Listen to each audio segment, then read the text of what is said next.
মিয়ানমারের মানুষ তাদের মানবাধিকার রক্ষার জন্য মিয়ানমার সরকারকেই আলটিমেটলি পদক্ষেপ নিতে হবে।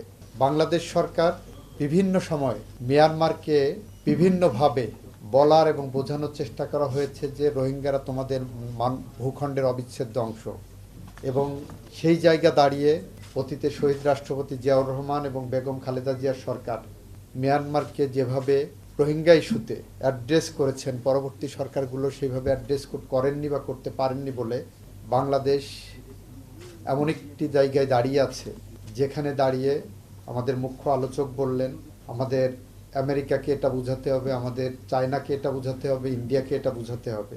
আমরা মনে করি অবশ্যই তাদের সাথে ডিসকাশনের বিষয় আছে, তবে সবার আগে যাদের বোঝাতে হবে সেটা হলো আমার বাংলাদেশের জনগণকে এক কাতারে দাঁড়াতে হবে। বাংলাদেশের মানুষকে সবার দল মত নির্বিশেষে সবার সকল মতভেদ ভুলে যে আমাদের বুঝতে হবে আমার এই ভূখণ্ড, আমার এই বাংলাদেশ, এটা সবার আগে।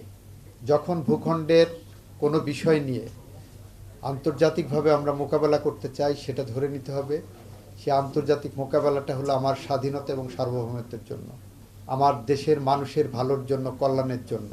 এই বাংলাদেশ 1971 সালে যে রক্তক্ষয়ী সংঘর্ষের মধ্য দিয়ে জন্ম নিয়েছিল, সেই বাংলাদেশের প্রতিটি মানুষের এই দেশের প্রতি একটা কর্তব্যবোধ আছে। সেটা আমাদের সাংবিধানিকভাবেই উল্লেখ করা আছে, আর্টিকেল 21 অফ দি কনস্টিটিউশন। আন্তর্জাতিকভাবে আমরা কিভাবে এইগুলোকে মোকাবেলা করব সেটা আমাদের সংবিধানের 25 অনুচ্ছেদে বলা আছে। আমাদের সংবিধানের 25 অনুচ্ছেদটাকে আমরা যদি ফলো করি, সেখানে আন্তর্জাতিক পর্যায়ে আমার সরকার কিভাবে ডিল করবেন, এবং সেখানে আন্তর্জাতিকভাবে যে সমস্ত দেশের নাগরিকগণ তাদের অভ্যন্তরীণ বিষয়ে তাদের দাবি আদায়ের জন্য যদি কোনো সংগ্রামরত থাকে, সেখানে কিভাবে ডিল করবেন সেটাও আমাদের সংবিধানে কিন্তু বিধৃত আছে। তা আমরা মনে করি রোহিঙ্গা সংকট এটা মিয়ানমারের অভ্যন্তরীণ সংকট একদিকে, আর একদিকে হলো বাংলাদেশ সরকার এটাকে দেখছেন মানবিক দৃষ্টিকোণ থেকে। এখন বলতে পারেন যে যখন এখানে ঢুকে আসছে তখন তো রোহিঙ্গার সাথে এটা আন্তর্জাতিক পর্যায়ে চলে গেছে, এটা কখনো না। কারণ রোহিঙ্গাদেরকে বাংলাদেশ সরকার আশ্রয় দিয়েছেন, তাদের পাশে দাঁড়িয়েছেন সম্পূর্ণ মানবিক মূল্যবোধের জায়গা থেকে। কারণ একজন মানুষ যখন ভূমিষ্ঠ হয় তখন সেই মানুষের 3টা অধিকারকে যদি বৈশিষ্ট্য থাকে, সেই বৈশিষ্ট্যগুলো মানবাধিকারে রূপান্তরিত হয়।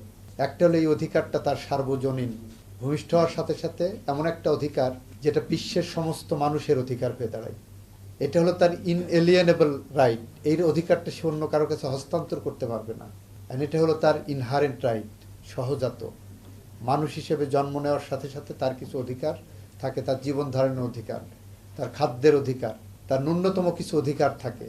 যখন এই রোহিঙ্গারা তার নিজ দেশে জেনোসাইডের শিকার হচ্ছে, তখন তারা জীবনের ঝুঁকি নিয়েই বাংলাদেশের বর্ডার ক্রস করে যখন আসে, তাদেরকে তখন বাংলাদেশের জনগণ যখন আশ্রয় দেওয়ার জন্য ইতিবাচক ইঙ্গিত দেয়, পাবলিক ওপিনিয়ন যখন আমরা মিডিয়াতে দেখি, তখন মানবিক দৃষ্টিকোণ থেকে আমরা তাদের পাশে দাঁড়িয়েছি।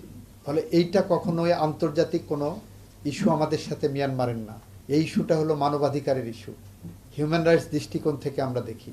সুতরাং মানবিক মূল্যবোধের জায়গা থেকে বাংলাদেশ মানুষের পাশে দাঁড়িয়েছে, সেটা আমাদের সাংবিধানিকভাবে দাঁড়ানোর একটা নৈতিক দায়িত্ব রয়েছে আর্টিকেল 25 অনুসারে।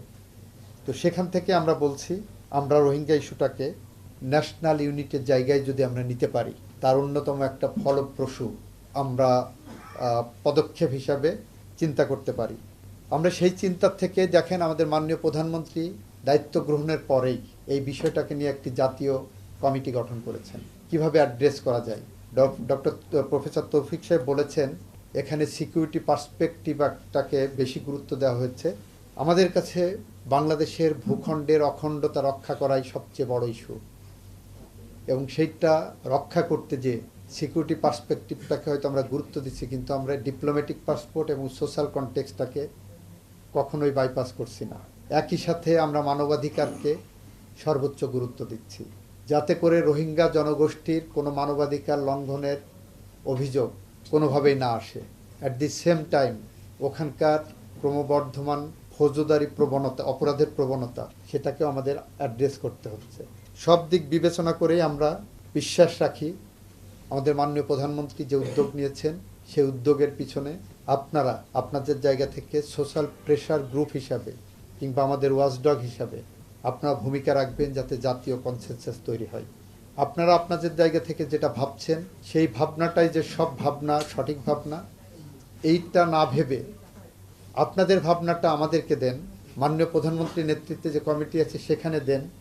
আমি বিশ্বাস রাখি আপনাদের ভাবনাটাকে সর্বোচ্চ গুরুত্ব দিয়ে মাননীয় প্রধানমন্ত্রী কমিটি বিবেচনা করবেন এবং আমি নিজেও বলবো এটাকে যে আপনাদের সোশ্যাল প্রেশার গ্রুপের জায়গা থেকে যে রিকমেন্ডেশনগুলো আসছে সেই রিকমেন্ডেশনগুলো যাতে বিবেচনায় নিয়ে কিভাবে আমরা রোহিঙ্গা ইস্যুটাকে সমাধানের পথে পার্মানেন্ট সমাধানের পথে নিতে পারি। আমরা মিয়ানমারের অভ্যন্তরীণ বিষয়ে হস্তক্ষেপ করার পক্ষে না। মিয়ানমারের এখানে রোহিঙ্গাকে তাদের ওখানে দেশে পাঠানোটা মিয়ানমারের অভ্যন্তরীণ বিষয় হস্তক্ষেপের বিষয় না।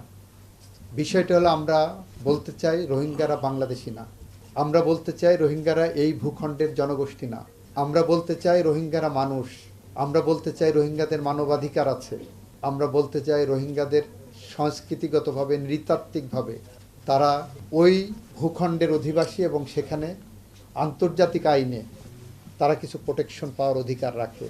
সুতরাং সেই দৃষ্টিভঙ্গি থেকে সেই জায়গা থেকে আমরা বিষয়গুলোকে অ্যাড্রেস করার পক্ষে।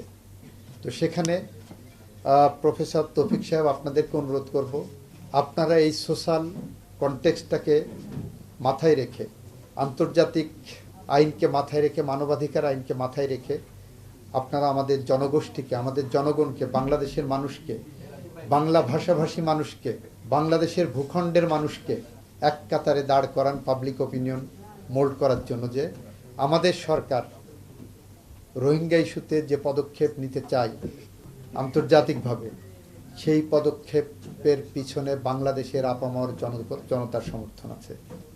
আপনারা যদি এই পাবলিক অপিনিয়নের পিছনে মোল্ড করেন, আপনারা যদি এর সাথে থাকেন, আমরা বিশ্বাস করি শহীদ রাষ্ট্রপতি জিয়াউর রহমান এবং বেগম খালেদা জিয়া সরকার যেভাবে রোহিঙ্গা ইস্যুকে আন্তর্জাতিক পর্যায়ে সমাধান করেছিলেন সেই পথটা সুগম হবে, সেই পথ ধরেই আমরা এগিয়ে যাব। রোহিঙ্গাদের মানবাধিকার বিষয়টা নিশ্চিত হোক, তারা তাদের মাতৃভূমিতে ফিরে যাক, এই অকুণ্ঠ সমর্থন এবং প্রত্যাশা ব্যক্ত করে আমার কথা শেষ